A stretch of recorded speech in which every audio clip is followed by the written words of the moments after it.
Samalo Dashlet, Ani Tarite, West Coast Picnic, the Shingen Sauna, and Deji Tarina, the Une, Yabush Tongutu, Ani Ngaramwen and Namgi Shera Tandir, and Tari Kranzagi mixing at the destiny, Shingen Sauna, Gadget Shea Cheto, Kugamna, the Une to Shani. Ani Tariti Shunusoli Yimbe Zangi Tari Tanga Tandanes on the Injigena Choche. So my topic is how Tibetan music has shaped my life. So just a brief introduction of my childhood. So I was born in Bailakubi, South India in 1994, and I first stepped onto stage 5 years old, and I wasn't singing then, I was just simply dancing with my schoolmates.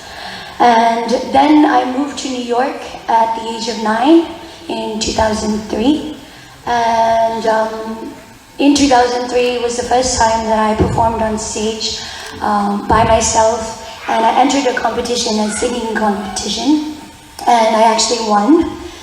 Initially I wasn't actually planning on entering the competition, but because I was going to Tibetan school at the time, one of the music teachers encouraged me to enter the competition. So I guess this is the launch pad of my singing career. This is what I performed for His Holiness the 14th Dalai Lama at Madison Square Garden on September 25th, 2006. And from then on, I was invited all over the US, including Portland and Seattle, and over at various places in Europe as well.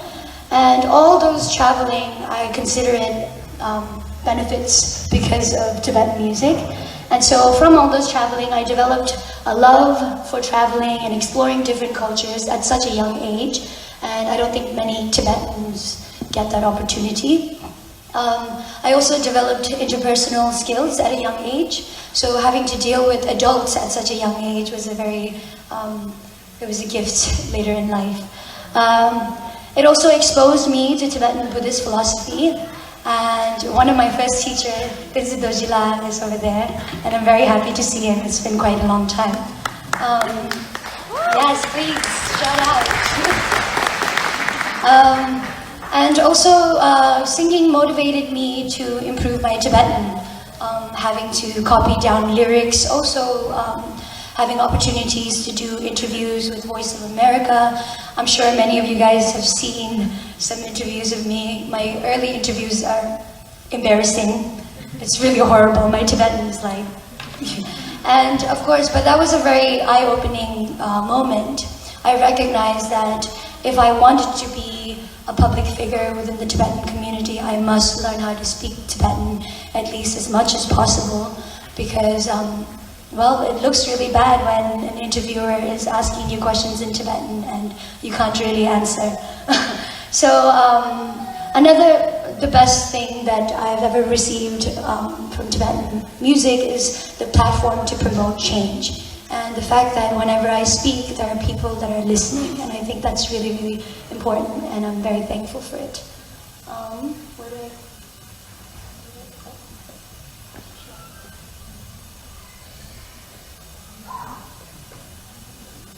Okay. So the other thing I want to talk about is my struggles.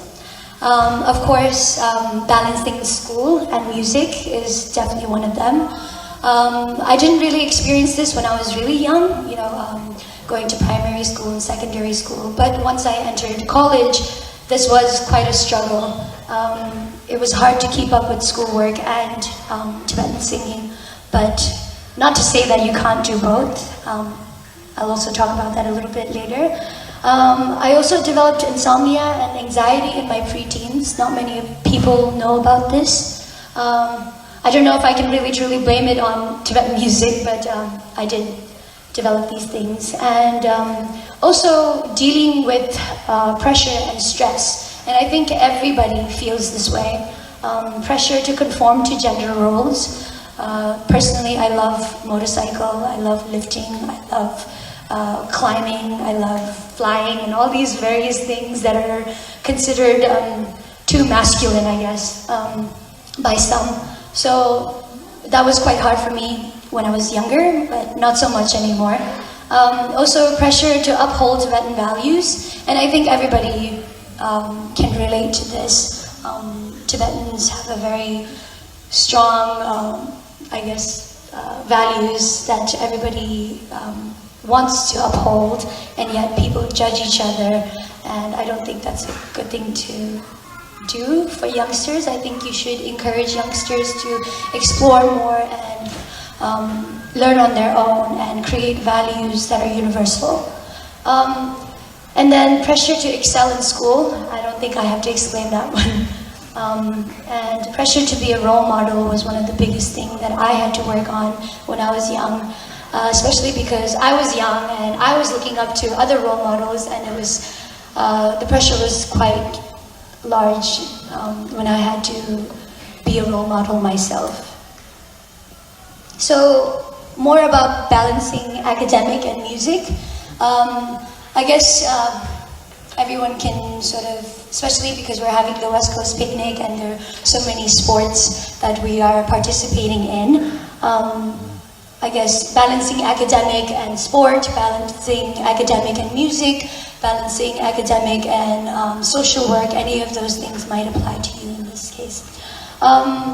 First thing is to know that you can do both. Of course, I talked about how during my college years I struggled a bit. And one of the things that I did do was to take a break from music for a little while. And I think that is okay to do. You can take a break from academia. You could also take a break from music or sports or whatever it may be. I think that is okay to do. You should always be in a state of being challenged.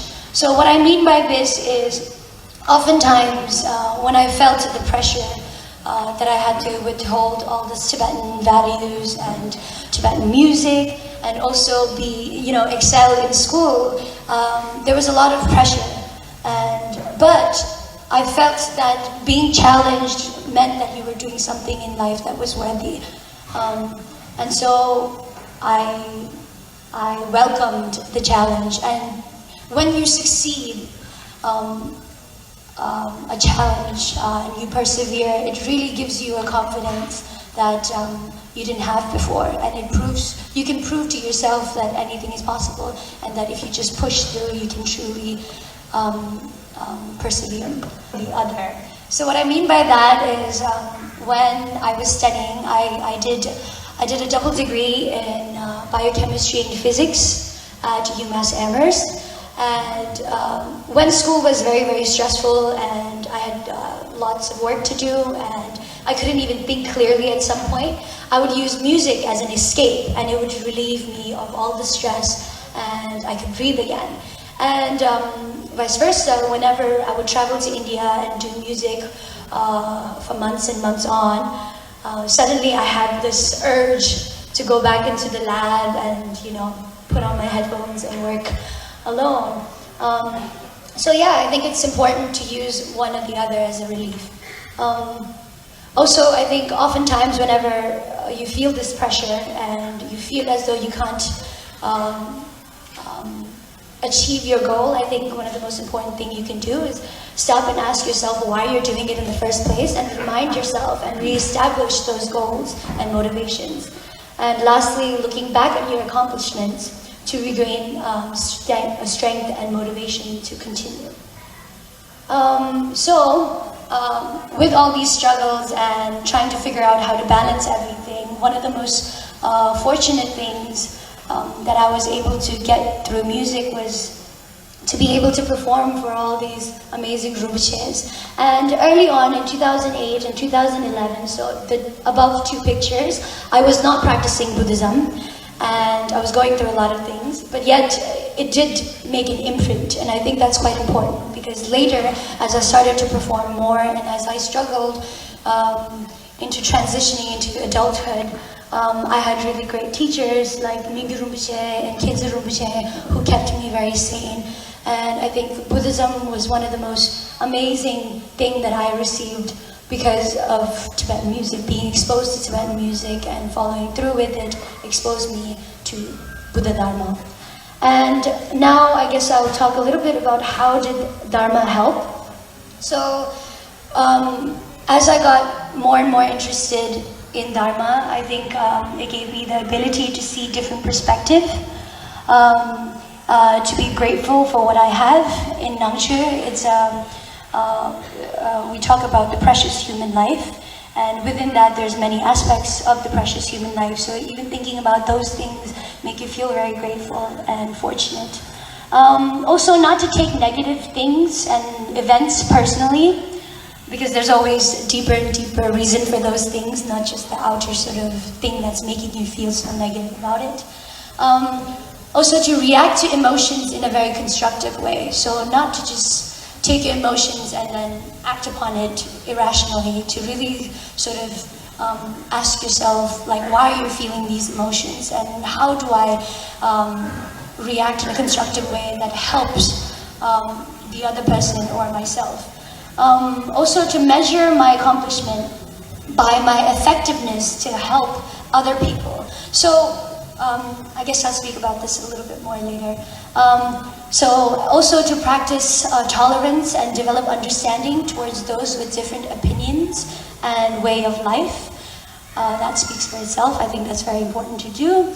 Another thing is to develop self-compassion and self-confidence. I think many of the panelists can agree that to be successful, you sort of push yourself, and sometimes you expect so much more from yourself, and you feel like a failure because you want to. The more you achieve, there's more to do. So I guess it's hard to have some self-compassion. So most important things, again, I guess what I want you guys to take away from all of this is to measure your accomplishments by your effectiveness to help others. So what I mean by this is when you wake up in the morning and you wake up and you want to sort of motivate yourself to get up and do things, I don't think your motivation should be, I'm going to go to work today because I want a Porsche. I'm going to go to work today because I want to be successful so I can have a husband and children and a house and all these things. I don't think you should be motivated by those things. What you should do is when you wake up in the morning, the first thing you should say is, how can I be effective to help others, and how to help others? What can I do to make others happy?